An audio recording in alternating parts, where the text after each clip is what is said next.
Congrats on getting a ChillWrap, the smart wrap to keep your valuables safe along the road. I'm Sarah, and I will show you how to wrap your bag in 6 easy steps. First, be sure to lift the suitcase handle. Cover the bag with your ChillWrap. The side with the tab should go in the front of the bag. Pass the upper tab through the handle. Lay down the bag with the front towards the floor. Fold the wrap with the tensor until the wrap is tight on the bag. Fold the wrap as many times as needed. Use the tape to preserve the tension. Stretch and seal the lower tabs.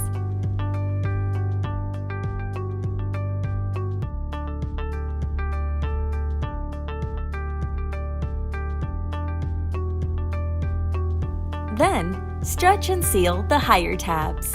If you want, you can put the bag up again to help you stretch the higher tabs.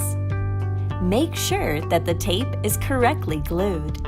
Try to stick them near the flaps to reinforce tension. Use the tapes to tighten the wrap by sticking them on the upper and lower parts of the bag. Thanks for watching. Have a nice and safe trip.